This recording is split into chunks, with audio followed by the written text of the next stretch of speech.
Pozdrav Andi, kako si je, vjerojatno gladan, pretpostavljam. Pozdrav tebi svim gledateljima.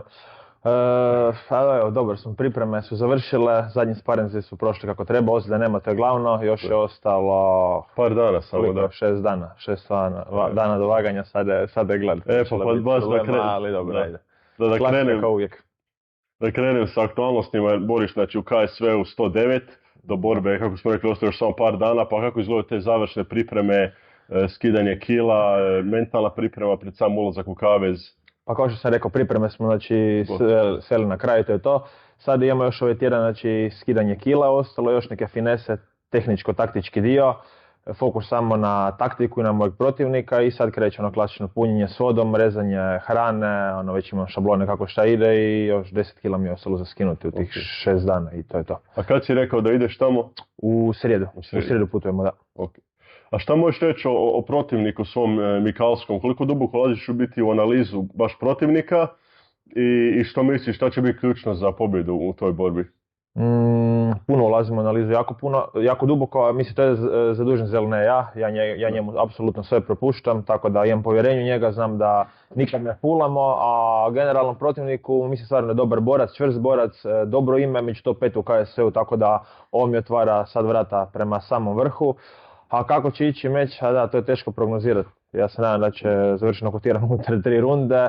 Pretpostavljam, neka moja pretpostavka je Zelga je to da će on ići tražiti klinč odmah od starta borbe, probati borbu odvesti u parter i napraviti dosta monotonom, dosadnom i minimalizirati s udarcima i napraviti pasivnu borbu. Mislim da će on tomu ići i moram svako biti pažljiv prvu rundu jer je stvarno eksplozivan s tim širokim krošejima i low kickovima, tako da moram biti fokus odmah od prve minuta.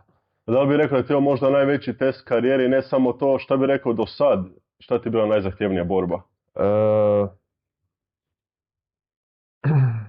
Pa po kvaliteti protivnika, pa da, teško reći, sigurno Barbira bi stavio po kvaliteti protivnika da je bio broj 1, stvarno dečko kompletan borac i uz to za njim odmah ide Kešik i ovaj protivnik sad koji dolazi. Makar on iz Čuke isto bio dosta kvalitetan i Štrus, a da ima puno kvalitetnih boraca s kojima se borio, ali po težini borbe na prvom mjestu bi stavio protiv Kešika definitivno, da, u Poljskoj moj zadnji meč.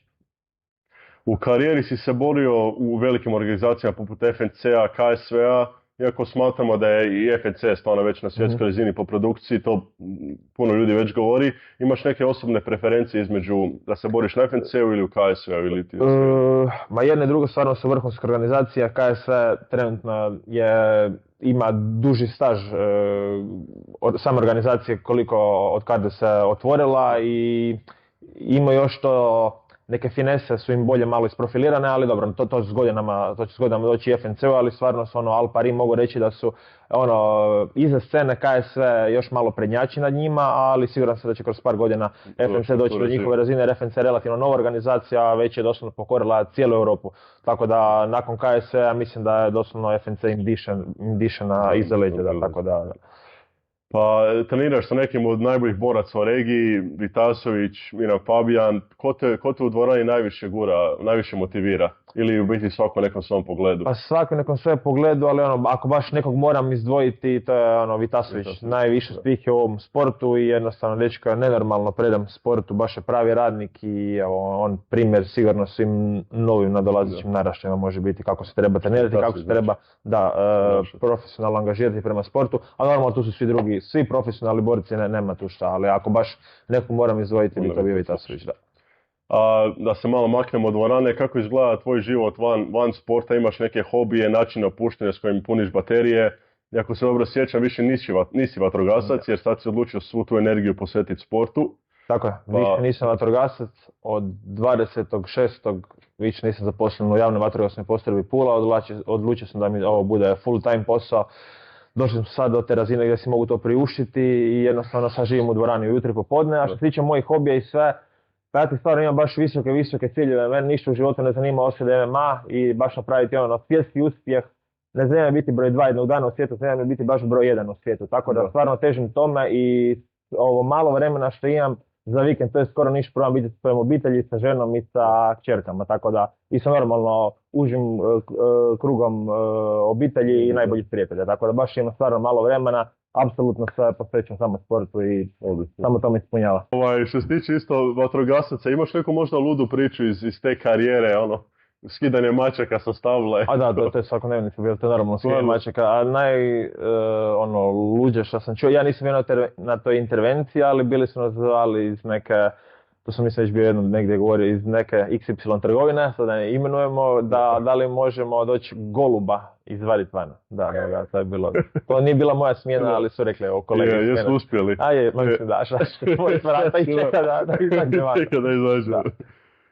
S obzirom na tvoje iskustvo u kickboksingu i MMA-u, u kojem se sportu osjećaš prirodnije, općenito? Znam da ti vjerojatno više odgovara kickboksing, ali kao ti se osjećaš? To mi je bilo baš, na početku tranzicije mi je bio baš veliki šok i nisam se osjećao na početku ugodno, ne ugodno, nego mi je bilo baš šok otići kao kickboksač, udarač primarno u hrvanju grappling. To mi je bilo baš poloviti i ta kondicijska snaga i sve, biti totalno drugčiji sport. A sad sam se već adaptirao već dugi niz godina u MMA, tako da sad se sjećam tu kao kod kuće i sad kad povučem paralelu između kickboksinga i MMA, ne bi se više nikad vratio kickboksing, jednostavno ovo sam zavolio, puno složeniji, kompleksni sport i tako da ovo sam se baš pronašao. A dobro, sad kad već znaš kako ti MMA-u, ali da li misliš da je kickboksing scena, da bi bila bolja financijski i promocijski i da bi bila više konkurentna MMA-u, da li bi se ikad preselio MMA? Ne. Ostao bi tamo, ne? Ne, nikada. Aha, da je ostalo tako? Da je ostalo tako? Ne, nikad ne bi, ne. Ja se preselio prvenstveno zato jer mi je Zeli mamac bacao i imao je pravo da tamo 2019. na 2020. kada počeo baš rapidni pad kickboksinga, da realno ja sam tad bio, mislim među 30-40 sigurno u svijetu sam bio i imali smo čak poziv, tad sam bio sam blizu Glorije i sve, ali jednostavno ti tad boriš za ništa, znači na samom vrhu se boriš za ništa i kad smo vidjeli da je pad svjetske kickboxing scene, rekao probajmo odraditi 2-3 mjeseca treninga MMA, pa probajmo se prebaciti kako će biti ta tranzicija i tako smo pomalo krenuli i to je to. I sad sam ga stvarno zavolio. Tako da na tvoje pitanje, da nikad s kickboxingom nije bio takav pad, ne bi uopće razmišljao vjerojatno o tome, da. Ali sad kad pogledam, drago mi da je ovako. I da je kickboxing scena na razini kao MMA ostala i drago mi da se prebacio opet, tako da ne bi ovo ništa mijenjao. Okay. Pa što se tiče toj cijele karijere, poznato da ti je krajnji cilj UFC.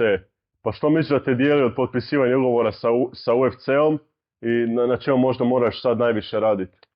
Pa na svemu se treba raditi. Iskreno, želim kad dođem u UFC da se ne desi da budem tamo prolaznik. Želim da tamo ostanem da budem broj 1 jednog dana. Tako da želim sada prvo zavladati KSV-om kroz 8 mjeseci do godinu dana poslije prva KSV-a.